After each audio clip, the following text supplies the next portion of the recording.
नमस्कार मंडळी, मी प्रिया स्वागत करते तुमचं प्रियाज किचन मराठीमध्ये। आता माझ्यासारखं प्रत्येक आईला असं वाटत असेल की आपल्या मुलांनी पण बीट खावं, पण एक विचारते, आपल्याला तरी बीट आवडतं का हो? तर मुलं कसे खातील ना? तर मग चला त्याचीच एक तुम्हाला खूप सुंदर अशी बीटची रेसिपी दाखवते। पौष्टिकही आहे, लहान मुलं आवडीने मागून मागून खातील, मुलांसोबत मोठ्यांना पण आवडेल। तर या ठिकाणी मी छोट्या साईजचे 4 बीट घेतलेले आहे। तुमच्याकडे जर मोठ्या आकाराचे बीट असतील ना, तर तुम्ही मोठे 2 बीट घेऊ शकता। तर अशा पद्धतीने बीटाची संपूर्ण साल आपल्याला काढून घ्यायची आहे आणि आपल्याला छोट्या छोट्या आकारामध्ये हे बीट कट करून घ्यायचे आहे।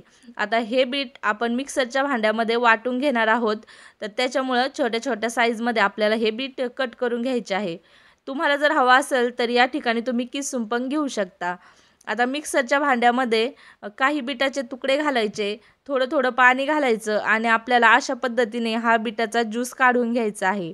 आता तुमच्या गरजेप्रमाणे तुम्ही याच्यामध्ये पाणी घाला, जास्त पातळसरही करू नका किंवा एकदम घट्टसर ठेवलं तर बीटाचा व्यवस्थित रस निघला जाणार नाही। त्यामुळे थोडं थोडं करून त्याच्यामध्ये पाणी घाला आणि अशा पद्धतीने आता मी कढईवरती पुरणाची चाळणी ठेवून घेतलेली आहे। आता त्या चाळणीने आपल्याला हा बीटाचा ज्यूस चाळून घ्यायचा आहे, जेणेकरून त्याच्यामध्ये कुठलेही बीटाचे कण येणार नाही। अशा पद्धतीने आपल्याला ते चाळून घ्यायचं आहे। तर हे बघा, या ठिकाणी अशा पद्धतीने मी संपूर्ण 4ही बीटाचा ज्यूस या ठिकाणी काढून घेतलेला आहे। आता गॅस बंदच आहे, तोपर्यंत आपल्याला त्यामध्ये 4 बीट आहेत, तर त्या हिशोबाने 4 चमचे आपल्याला कॉर्नफ्लॉवर घ्यायचं आहे। तर हे बघा, अशा पद्धतीने 4 छोटे चमचे मी कॉर्नफ्लॉवर या ठिकाणी टाकलेला आहे। आता तुम्ही 2 मोठे चमचेही टाकू शकता, जर तुम्ही 2 मोठे बीट घेतलेले असतील तर। तर सुरुवातीला अशा पद्धतीने बीटाच्या ज्यूसामध्ये आपल्याला कॉर्नफ्लॉवर एकजीव करून घ्यायचा आहे। लक्षात ठेवा, गॅस आणखीही पेटवलेला नाही, गॅस बंदच आहे। कॉर्नफ्लॉवर मिक्स झाल्याच्या नंतर लगेचच आपल्याला त्यामध्ये 2 वाट्या साखर घालून घ्यायची आहे। साखरही छान आपल्याला याच्यामध्ये ढवळून घ्यायची आहे। आता सर्व काही एकजीव झाल्याच्या नंतर आपल्याला गॅस पेटवून घ्यायचा आहे आणि मंद गॅसवरती छान आपल्याला हे मिश्रण हलवत राहायचं आहे। लक्षात ठेवा, गॅस एकदम जास्त फुल करू नका, नाहीतर तुमच्या मिश्रणाच्या ह्या गुठळ्या होण्याची शक्यता असते। तर अशा पद्धतीने लो टू मीडियम गॅसवरती सुरुवातीला आपल्याला हे मिश्रण छान असं हलवत एकजीव करत राहायचं आहे। तुम्ही बघू शकता, लगेचच 2 ते 3 मिनिटांमध्ये आपल्याला मिश्रण अशा पद्धतीने घट्ट व्हायला सुरुवात होईल। कुठेही थांबायचं नाही, कमी गॅसवरती आपल्याला हे मिश्रण ढवळत राहायचं आहे इथून पुढे। तर हे बघा, कढईचं संपूर्ण साईडला चिटकलेलं मध्ये काढून घ्यायचं आहे आणि अशा पद्धतीने आपल्याला हलवायचं आहे। आता संपूर्ण मिश्रण हे घट्ट गोळ्यासारखं तयार झालेलं आहे। आता आपण त्याच्यामध्ये 2 चमचे तूप टाकून घेणार आहोत। आता तूपही याच्यामध्ये छान 1-2 मिनटं एकजीव करून घ्यायचं आहे। आता या ठिकाणी मगज बी आणि काजू बदाम माझ्याकडे भाजलेले होते, ते मी त्याच्यामध्ये टाकत आहे। एकदम ऑप्शनल आहे, पण टाकल्यानंतर चव खूप छान लागते, मला हे आवडतात, त्याच्यामुळे मी टाकलेले आहेत। तुमच्याकडे जर अवेलेबल नसतील, तुम्ही नाही टाकले तरीसुद्धा चालणार आहे। तर आणखी 1-2 मिनटं आपल्याला हे परतून घ्यायचं आहे।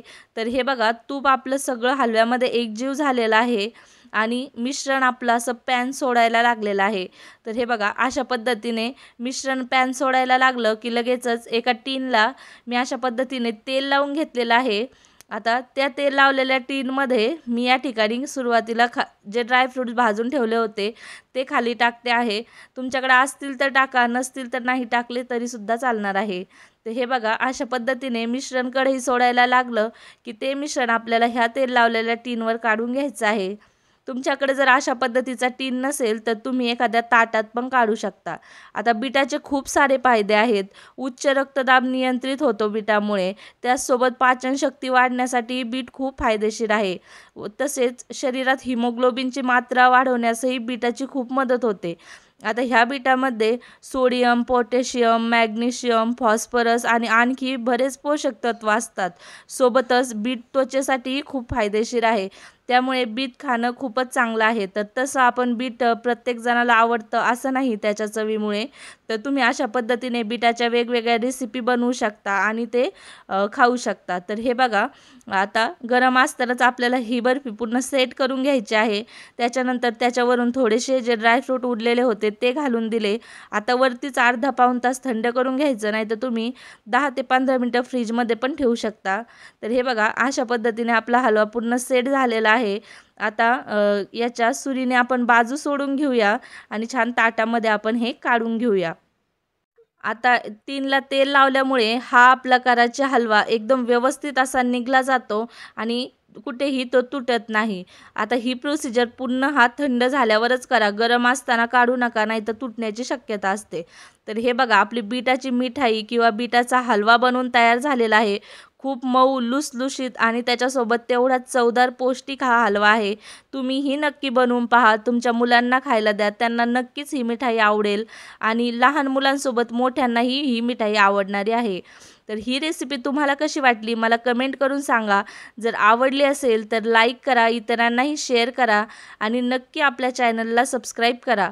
अशाच पद्धतीच्या नवनवीन रेसिपी आपल्या चॅनलवरती येत राहतात. त्यामुळे आत्ताच आपल्या चॅनलला सबस्क्राईब करा. तर मग चला, तुम्ही कधी बनवताय ही बीटाची मिठाई आणि कशी बनली हेही मला नक्की कमेंट करून सांगायचं आहे. तर हे बघा, या ठिकाणी इतकी लुसलुशीत आणि इतकी सॉफ्ट ही मिठाई आहे. तुम्ही नक्की ट्राय करून बघा. आवडल्यास लाईक नक्की करा.